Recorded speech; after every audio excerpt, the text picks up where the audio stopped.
Rachel Zegler's new London play completely flops as ticket sales hit rock bottom. I haven't seen a movie with ratings like this in a very long time. And the movie did not even make back the amount of money it took to produce Snow White. They literally took the movie out of commission.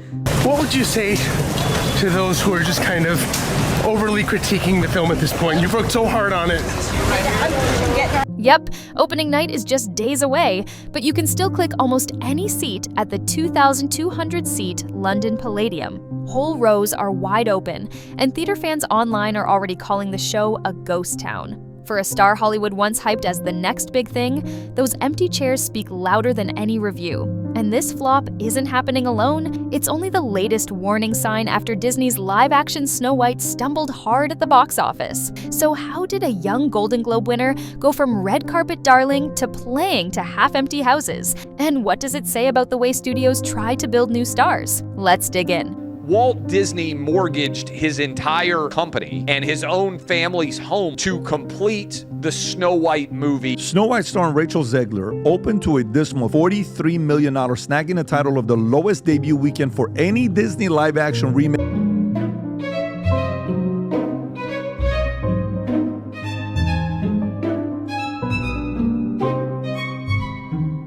Snow White swallowed a mountain of money and still belly flopped. In just 6 weekends, it managed to scrape together about $202 million worldwide. That sounds giant, until you peek at Disney's credit card bill. Shooting the movie cost at least $269 million, and a late wave of pricey reshoots shoved the total closer to $300 million. Then came marketing.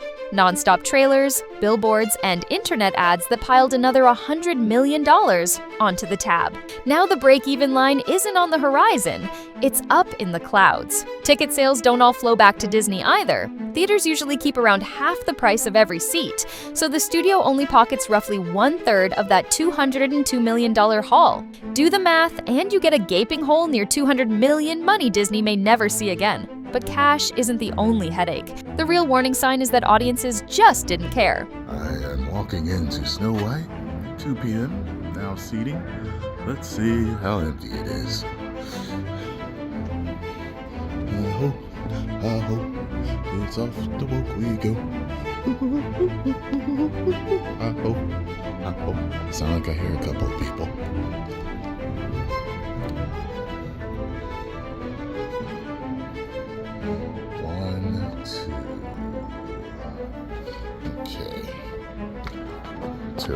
Opening night drew okay crowds, but interest fell off a cliff. By the second weekend, ticket sales had dropped more than 50%. By week 5, many multiplexes had pushed the film into sleepy 10 a.m. slots where only early birds and school field trips wander in. Superhero blockbusters often double their budgets in a month, yet this famous fairy tale limped along like it was wearing concrete slippers. Why pour in even more money when the writing was on the wall? The original cartoon came out in 1937, and very evidently so. There's a big focus on her love story with a guy who literally stalks her. Yeah. Weird.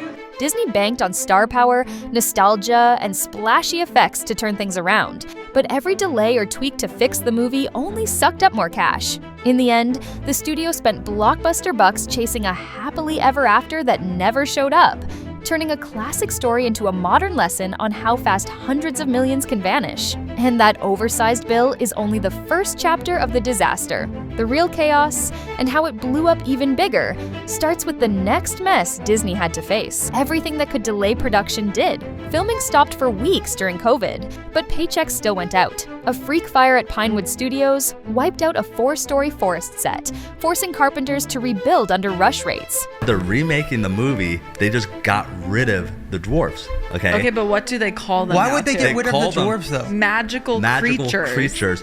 But they have one token dwarf amongst these magical creatures. You actually just went backwards. You actually just erased the dwarfism side of it. Social media outrage over the 7 dwarfs led Disney to swap them for CGI characters, so actors returned for new motion capture shoots. Then the writers and actors' strikes froze voice work and promotions, dragging post-production far past its deadline. All that extra overtime and visual effects crunch meant insiders joked each second of the movie cost about $1 million.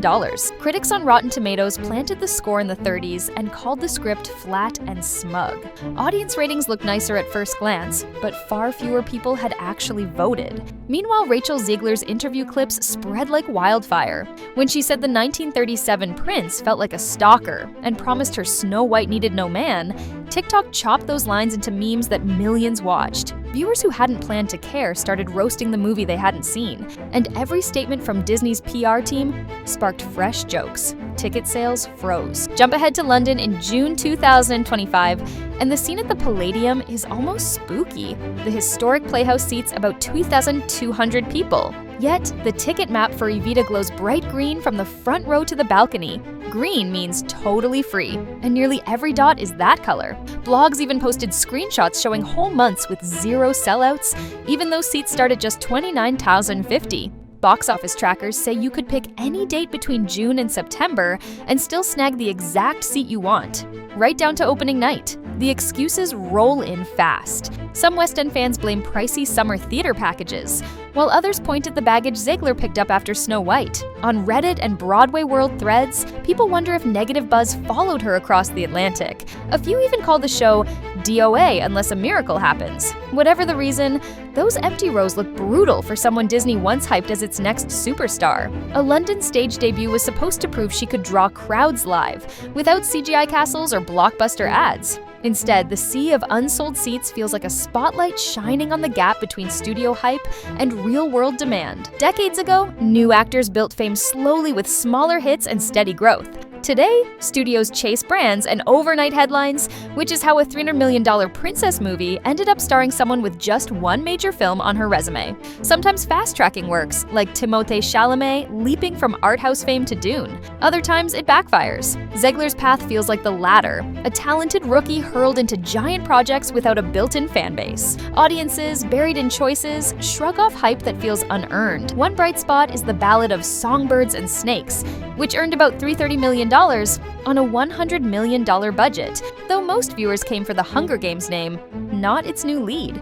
Insiders say Zegler is eyeing a small-budget 1980s Miami crime thriller and testing for a prestige streaming series based on a Pulitzer novel. Sharing the spotlight in smaller projects could let her prove herself without carrying a huge movie alone. Disney still hopes for a miracle and will release Snow White in China this June to claw back cash. If Chinese audiences bite, Zegler gets a win.